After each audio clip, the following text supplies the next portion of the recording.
I have received the following letter from Senator Moore. Dear Mr President, pursuant to Standing Order 75, I propose that the following matter of public importance be submitted to the Senate for discussion. The Abbott government's budget of barnacles and broken promises. Is the proposal supported? The proposal is supported, and I understand informal arrangements have been made for speaking times in today's debate, and with the concurrence of the Senate I shall ask the clerks to set the clock accordingly.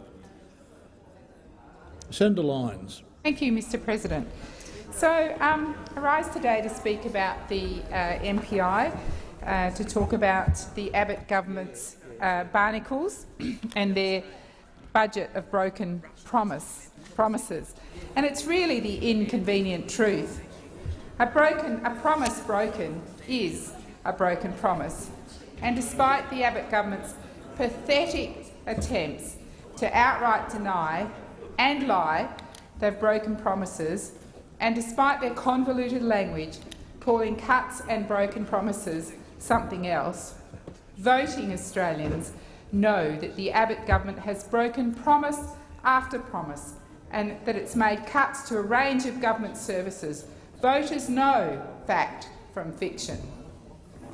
On the eve of the federal election, Mr Abbott told SBS there would be no cuts to education, no cuts to health, no changes to pensions, no change to the GST, and no cuts to the ABC or SBS if the coalition were elected to government.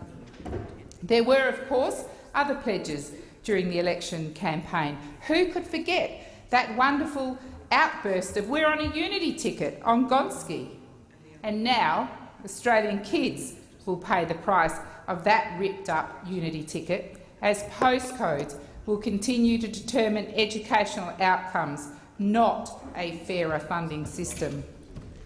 And earlier this week, the Prime Minister held his mea culpa media conference, and he promised us that he would take the barnacles off before Christmas.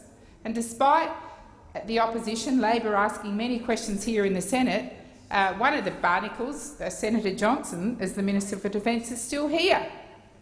And there's just a couple more sitting days now before Christmas if the barnacles are to come off and if they require legislation to do so. And of course the government is not winning. Despite the Prime Minister's mea culpa, the government is not winning. Its harsh, cruel budget has been well and truly exposed, along with its string of broken promises. But I think when the Prime Minister looks at the barnacles, and when he had a closer look at them, he realised it's the whole ship that's sinking, and removing the barnacles, whether that be the Minister of Defence backing down on the GP tax, backing down on the cuts to the ABC, backing down on the cuts to education, nothing will save the Abbott government ship, because it's become a ship of fools. And yesterday in this place, Labor, along with the Greens and some of the cross-benchers, let the Abbott government know well and truly that the higher education changes through its bill were well and truly harsh and unfair, and in fact they were just plain wrong, and we voted that bill down. But completely undeterred, no message seemingly getting through to the Abbott government, they've fronted up this morning with a new bill, although we're not quite sure where that's up to and when we will see it. But we understand that in that bill the massive cuts to universities remain. So despite Labor saying right from day one it would not support the cuts to that higher education bill, and despite us having a Senate inquiry and hearing overwhelmingly from universities that the cuts would hurt, seemingly the Abbott government didn't hear that. So the cuts remain. The new fee imposts for students remain. Nothing of substance has changed, and Labor's position remains unchanged. We will not support the government's second replica, unfair higher education bill. And what we learned from this new bill is the fact that the government needs to put forward this regional transition fund. Doesn't that in and of itself say that what they're proposing isn't going to work without a transitional fund?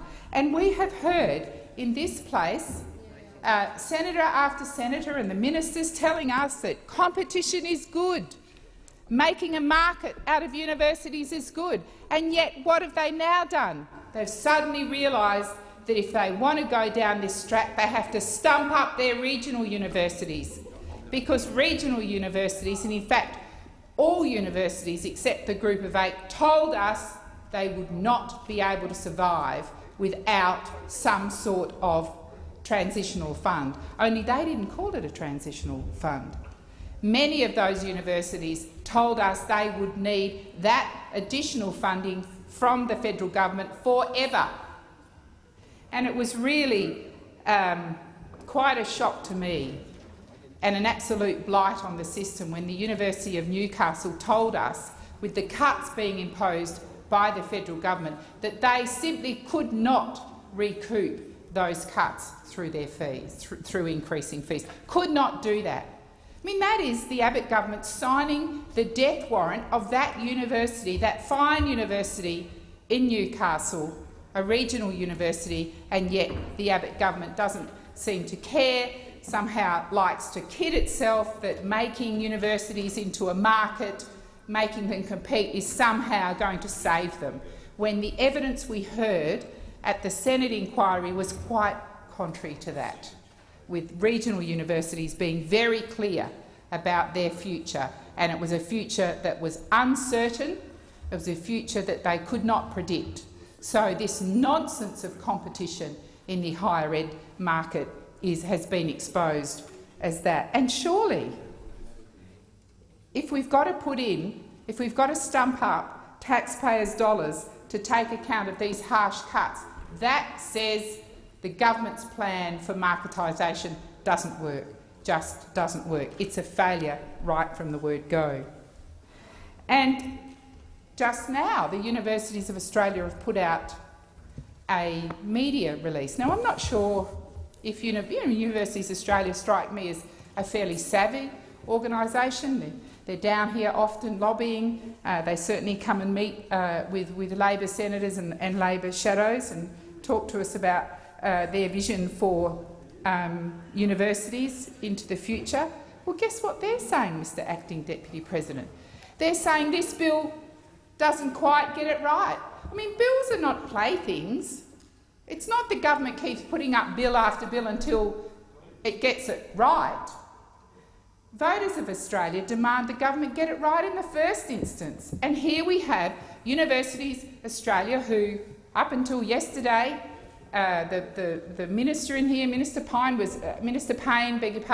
was singing their praises, telling us how on side they were, Mr Acting Deputy President. And yet here today, in black and white, from Universities Australia, we have a media release that says, oops, haven't quite got it right, Minister Payne.